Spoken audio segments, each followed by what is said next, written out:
அனுதினமும் இயேசுவோடு என்கிற இந்த காலை தியானத்திற்கு உங்களை அன்போடு அழைக்கிறோம். பிரியமானவர்களே, இது கடைசி காலம். வட இந்தியாவிலே பல மாநிலங்களிலே இன்றைக்கு கிறிஸ்தவர்கள் ஆராதிக்க முடியாதபடி தெருவிலே சும்மா கூட நடந்து போக முடியாத ஒரு சூழ்நிலை ராஜஸ்தானிலும் சத்தீஸ்கர் மாநிலத்திலும் மிகவும் தீவிரமான எதிர்ப்புகள் வந்துவிட்டது. இது கடைசி காலம். ஆங்காங்கே கிருபையின் வாசல் அடைபட்டு கொண்டே வருகிறது. இன்னும் சீக்கிரத்தில் தமிழ்நாடும் அதுக்கு தப்பாது என்று தான் நான் நினைக்கிறேன். ஏனென்றால் வேத வசனம் அப்படித்தான் சொல்லுகிறது. ஒரு ராக்காலத்தை சந்திப்பதற்கு நாம் ஆயத்தப்பட வேண்டும். அதை குறித்து இன்றிலிருந்து நம்முடைய காலை தியானத்தில் தொடர்ந்து நாம் அதை தியானிக்க போகிறோம்.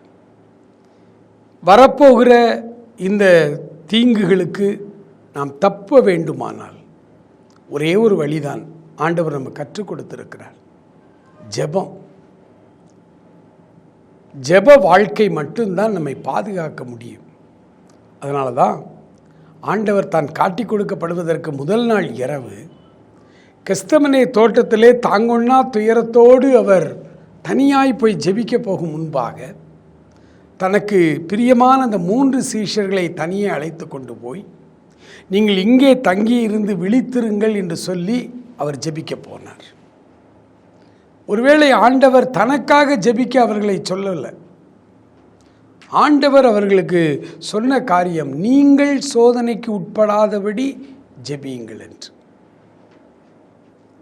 எனக்கு அருமையானவர்களே, வரப்போகிற கொடிய சோதனை காலத்திற்கு, வரப்போகிற கொடிய இருளான காலத்திற்கு நீங்களும் நானும் தப்ப வேண்டுமானால் நம்முடைய அதிகாலை ஜெப வேளையை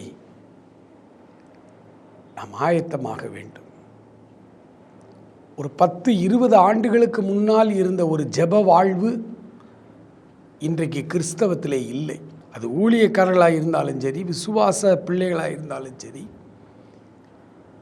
ஜெப வாழ்க்கை மிகவும் உடைந்து போய் கிடக்கிறது. ஆனால் சோதனைக்கு உட்படாதபடி நாம் இருக்க வேண்டுமானால் நம்முடைய ஜெப வாழ்வை மறுபடியும் நாம் கட்ட வேண்டும். மார்க்குவின் புத்தகம் 1ஆம் அதிகாரம் 35வது வசனத்தை உங்களுக்காக நான் வாசிக்கிறேன்.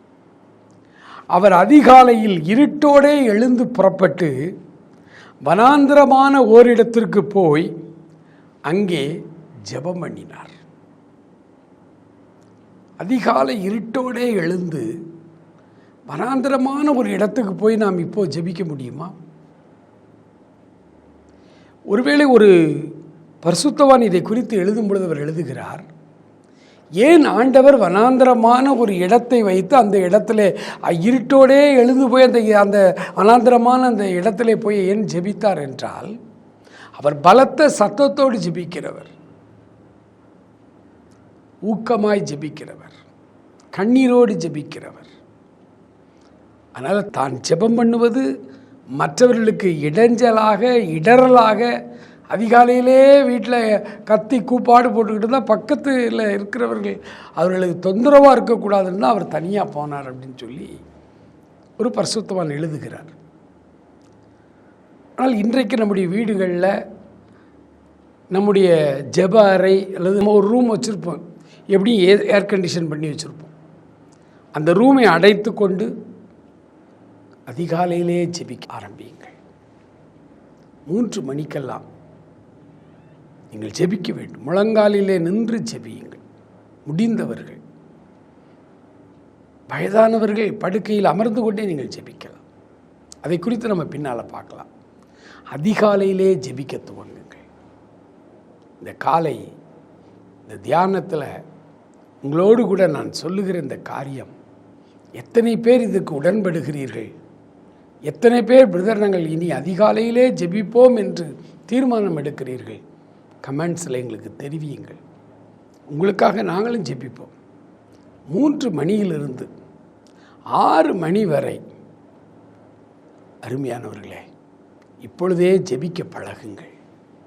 வரப்போகிற உபத்திரவத்திற்கு தப்ப வேண்டுமே, வரப்போகிற சோதனைக்கு தப்பணுமே. ஆகவே காலை 3 மணிலிருந்து 6 மணி வரைக்கும் ஜெப நேரமாய் வைத்துக்கொள்வோம். ஆண்டவர் நம்மை ஆசீர்வதிப்பாராக. ஆமென்.